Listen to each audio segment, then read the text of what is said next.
Good afternoon, sir. How are you doing today? I'm living the dream. How are you doing? I also live in the dream.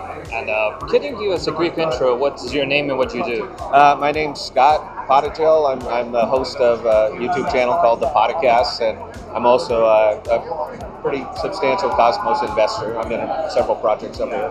Amazing. Maybe you should be interviewing me. You know what? We tried to get you on the show, and you ghosted me. And that'll stay in the video now. Oh, wow. All right. What do you think makes Cosmonauts unique? I think for my personal interest in this right now, it's the utility chains more than anything else. I am a strong attraction to Jackal. I love a cache. I love what both of those things are doing. I think that cloud is the future, and anything that can facilitate abstracting away Web3 from user apps. I think that's the absolute money shot. That's where I'm invested, and I think the future will work that out for us. Are you all in? I'm never all in. I've been invested. I lived through the .com bust, so I'm never all in again. I'm in enough that I sweat at night, though, so that's a good thing. Tell us a little bit more about your doctor experience. My doctor experience? Oh, I'm not a doctor. Did I say doctor? I said .com. Oh, sorry. All right. Which chain community loves the most? The two that I'm most heavily vested in are going to be Jackal and Akash. As I alluded to, cloud computing, cloud storage is absolutely the way that the world is going right now. Things need to be mobile. They need to be on your phone, and you're going to have a way for that to happen in the blockchain world. All right, the legacy world already cracked this. They're already doing it. We need to do it in blockchain because we can solve problems in blockchain that simply cannot be solved in the legacy world. Privacy, performance, price, all of these things are solvable with blockchain technology. And it's all we have to do is reach out and take it. All we have to do is build it. That's all we have to do. And these things are going to be everywhere. Absolutely everywhere. So yeah, cache for any compute layer, anything we're doing, we're using a cache. Any storage layer, anything we're doing, we're using Jackal. And those are probably my way up there. As far as the individual apps, I like DVPN. I like Sentinel. The fact that they do have an app, they are putting it out, that it is Web3 abstracted. This is the way things need to be. And yeah, that's it. From your perspective, why did they choose to build on Cosmos? Why did they choose, or why did we choose? Why did they choose? Just posability. It's easy. It's easy. Well, not easy. I can't do it. But the fact that there are 90 plus L1s on Cosmos seem to suggest that it's a very comfortable place for people to stand up chains. All right. You've talked to many people so far, and can you guess which chain is the most popular in Cosmos? As far as optics, Akash. You know what? Akash made that really, really big move. They hit, they hit an inflection point, and the token just boom. One of the things, it's unfortunate, but it is what it is, and perception is reality.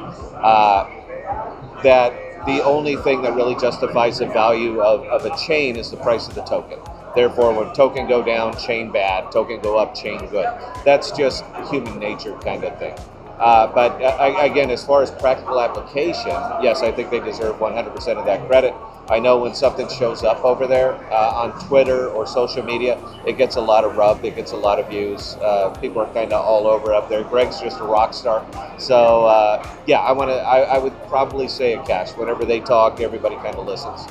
Absolutely. I think that, I agree with you 100% because people take permissionless services as granted, and it's not supposed to be like that. No, it's not supposed to be like that. But, we created this world.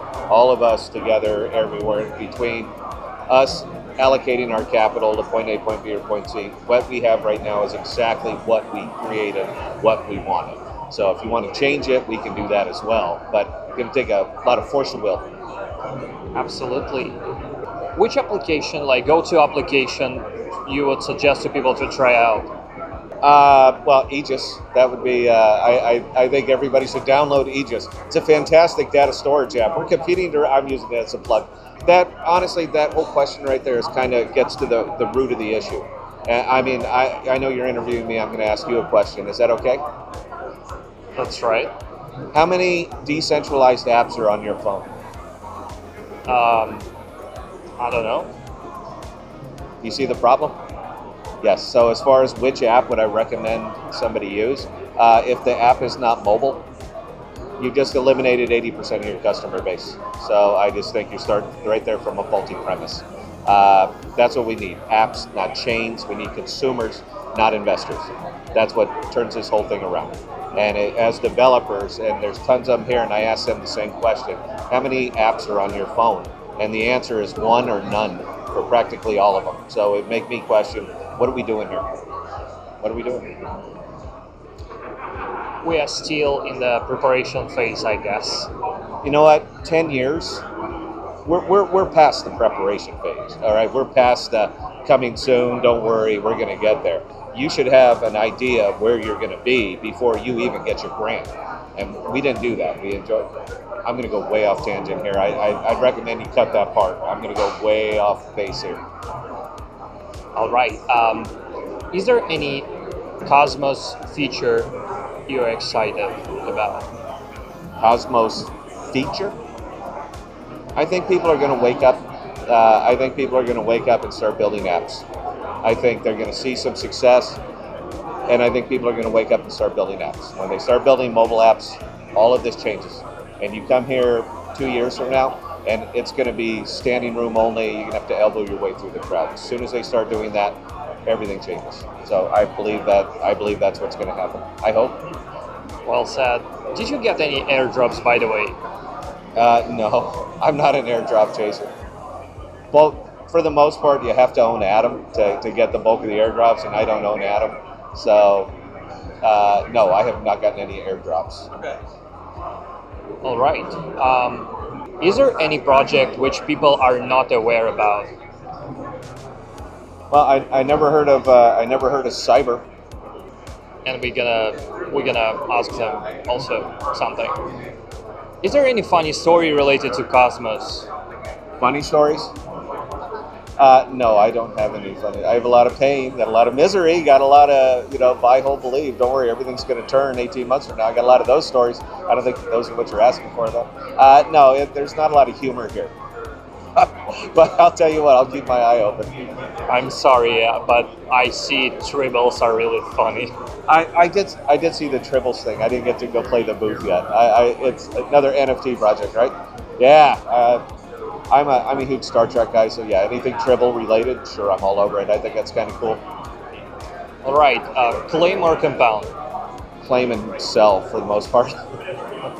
I don't compound out here anymore. The only thing I compound is Jackal. I compound to cash, but I need those to pay for services that I'm using on there, so they just self-fund my own projects, but everything else, no. I claim and I part ways with it. Cash is king. I'm a big fan. One more question. The most recognizable person in Cosmos? The most recognizable? Greg. I want to say Greg is the most recognizable. He's got a very specific thing. He's kind of got the Heisenberg look going with the hat, the glasses, and the bald head. But probably him or CryptoCito because he's on the channel all the time. So I'd probably say those are the most recognizable people. All right, and any catch-up phrase for Cosmos? Buy, hold, and believe. There you go. It's going to work out. Thank you.